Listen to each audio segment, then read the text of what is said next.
जय श्री कृष्ण। राधे राधे। नमस्कार दोस्तों, आप सभी को दशा माता व्रत की हार्दिक शुभकामनाएं। आज हम सुनेंगे दशा माता व्रत कथा का 10वां अध्याय। एक राजा थी, उसकी 2 रानियां थी। बड़ी रानी की संतान नहीं थी। छोटी रानी का एक पुत्र था। राजा छोटी रानी और राजकुमार को बहुत प्यार करता था।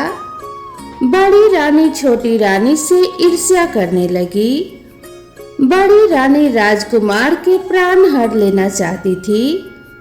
एक दिन राजकुमार खेलता खेलता बड़ी रानी के चौक में चला गया।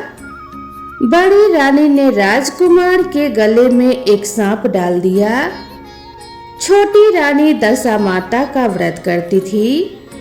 राजकुमार दशा माता का ही दिया हुआ था। दशा माता की कृपा से राजकुमार के गले में सांप बिना नुकसान पहुंचाए ही निकल कर चला गया। दूसरे दिन बड़ी रानी ने लड्डुओं में जहर मिलाकर राजकुमार को खाने को दिए। राजकुमार जैसे ही लड्डू खाने लगा तो दशा माता एक दासी का रूप धारण करके आई और राजकुमार के हाथ से लड्डू छीन लिए। बड़ी रानी का यह वार भी खाली गया। रानी को बड़ी चिंता हुई कि किसी भी तरह से राजकुमार को मारना है। तीसरे दिन जब राजकुमार फिर बड़ी रानी के आंगन में खेलने गया तो रानी ने उसे पकड़कर गहरे कुएं में धकेल दिया।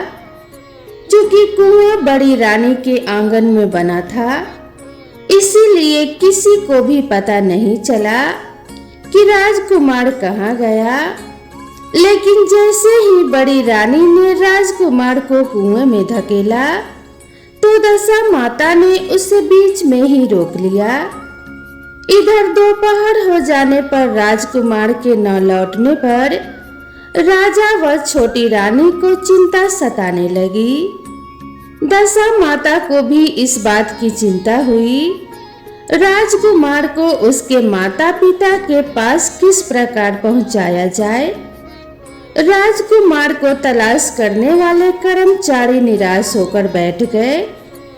राजा व छोटी रानी पुत्र शोक में रोने लगे। तब दशा माता ने भिखारी का रूप धारण किया और राजकुमार को गले से लगाए राजद्वार पर पहुंची। वह राजकुमार को एक वस्त्र में छिपाए हुए भिक्षा मांगने लगी। सिपाहियों ने उसे दुत्कार कर कहा, तुझे भिक्षा की पड़ी है और यह राजकुमार खो गया है। सारे लोग दुख और चिंता से व्याकुल हो रहे हैं। इस पर दशा माता बोली, भाइयों, पुण्य का प्रभाव बड़ा ही विचित्र होता है। यदि मुझे भिक्षा मिल जाए तो संभव है कि खोया हुआ राजकुमार तुम लोगों को मिल जाए। यह कहकर वह देहरी पर पैर रखने लगी। सिपाहियों ने उन्हें आगे बढ़ने से रोका। उसी समय दशा माता ने बालक का पैर वस्त्र से बाहर कर दिया। सिपाहियों ने समझा कि कुंवर उसके हाथों में है, इसीलिए उसे अंदर जाने दिया। दशा माता कुंवर को लिए हुए भीतर चली गई। उसने राजकुमार को चौक में छोड़ दिया और वापस चली गई। परंतु रानी ने दशा माता रूपी भिखारन को देख लिया था। उसने कहा कि खड़ी रहो, और तुम कौन हो? तुमने 3 दिन मेरे बेटे को छिपा कर रखा था। तुमने ऐसा क्यों किया? तुम्हें मेरे इस प्रश्न का उत्तर देना ही होगा। दशा माता उसी समय वहां पर ठहर गई। उन्होंने बताया कि मैं तुम्हारे पुत्र की चोरी करने वाली नहीं हूँ। मैं तो तुम्हारी आराध्या देवी दशा माता हूँ। मैं तुम्हें सचेत करने आई हूँ कि बड़ी रानी तुमसे ईर्ष्या रखती है। वह तुम्हारे पुत्र के प्राण हर लेना चाहती है। एक बार उसने तुम्हारे पुत्र के गले में काला सांप डाल दिया था, जिसे मैंने भगाया। दूसरे बार उसने इसे विष वाले लड्डू खाने को दिए थे, जिन्हें मैंने उसके हाथों से छीन लिए थे।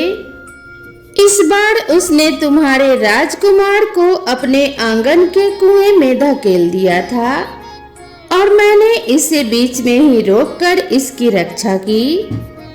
इस समय मैं भिखारन के वेश में तुम्हें सचेत करने आई हूँ।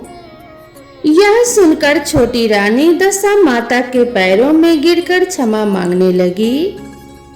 छोटी रानी विनीत भाव से बोली, जैसी कृपा आपने मुझ पर दर्शन देकर की है, मैं चाहती हूँ कि आप सदैव इस महल में निवास करें। मुझसे जो सेवा पूजा होगी मैं करूँगी। इस पर दशा माता बोली कि मैं किसी के घर में नहीं रहती। जो मेरा श्रद्धा पूर्वक ध्यान और स्मरण करता है, मैं उसी के हृदय में निवास करती हूँ। मैंने तुम्हें साक्षात दर्शन दिए हैं, इसीलिए तुम सुहागिनों को बुलाकर उन्हें यथाविधि आदर सत्कार के साथ भोजन कराओ और नगर में ढिंढोरा पिटवा दो कि सभी लोग मेरा डोरा ले और व्रत करें। इतना कहकर दशा माता वहां से अंतर्ध्यान हो गई। रानी ने अपने राज्य की सौभाग्यवती स्त्रियों को निमंत्रण देकर बुलाया और उबटन से शिरोभूषण श्रृंगार कर उनकी यथाविधि सेवा कर भोजन करवाया और दक्षिणा में गहने आदि देकर विदा किया। रानी ने अपने राज्य में ढिंढोरा पिटवा दिया कि अब से सब लोग दशा माता का डोरा ले और व्रत करें। दशा माता सभी का कल्याण करेंगी, उनके घर में कभी कोई संकट नहीं आएगा। तो प्रेम से बोलिए दशा माता की जय। दोस्तों, यथाविधि डोरे की पूजा कर और पहले दिन की कथा ही 10वें दिन सुनी जाती है और इस प्रकार दशा माता व्रत कथा संपूर्ण होता है। तो आशा करती हूँ कि आप सभी को यह कथा जरूर पसंद आएगी। वीडियो पसंद आई हो तो वीडियो को एक लाइक जरूर करें और इसी तरह की नई नई कहानियों और नए नए वीडियो के लिए मेरे चैनल से जुड़े रहें। चैनल पर पहली बार आए हैं तो चैनल को सब्सक्राइब करना बिल्कुल न भूलें। दशा माता आप सभी की मनोकामनाएं पूरी कर आप सभी को सुख समृद्धि का आशीर्वाद प्रदान करें। आपके जीवन में कभी कोई संकट ना आए और आपका घर खुशियों से भरा रहे। इसी कामना के साथ आप सभी से विदा लेते हैं। मिलते हैं नेक्स्ट वीडियो में, तब तक के लिए राधे राधे।